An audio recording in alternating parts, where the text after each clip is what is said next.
үгийг сонсоод өвгөн ихэлцэж шуналт мөн шууд ингэж хэлв. Ховдыг санаа хэдэрч хоолн байснаа мартгүй хоолн их садаж ганцхан өвчин тусруу тэгж дүү алхаж чадахгүй тэнэг мөн юмгэн чи дээд хаан болж яаж чадах юм бэ? Дэлхийн хүн амтны доог болон бүтэн үг хэлж чадахгүй ийм юмгэн бүдийн хаан болж бүх амтны чүүр болно гэжээ. Эмгийн хуурлаж эдэн зүйлээр харааж тариачин үгний хатрыг тат хийтэл алгадав.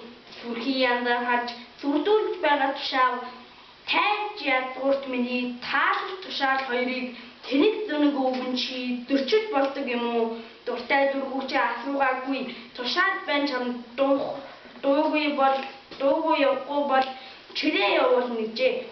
Өвгөн өдрөг уцаж өнөөх талаас ирүү далайн амт ихээр дагалгаар тэрэж байв.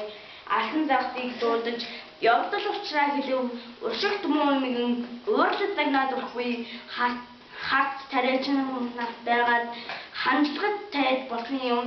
Ханжлагад тайж болоод хаан болоход яадаг юм. Хатан хаан болоод хамг орны захирныг нь эр хүчтэй өдөр эдэн хатан болно гэж эмгэн загнаад болдоггүй гэхэд алхан загт хэлв. Ачид буурал өвгөн минь зорж ирсэн хэрэг чинь зовх юмгүй бүтэн эрэхэд тэнгэрт итгэж гэртээ хараа өвгөн минь эмгэн чинь одоохон эзэн хаан болно гэв.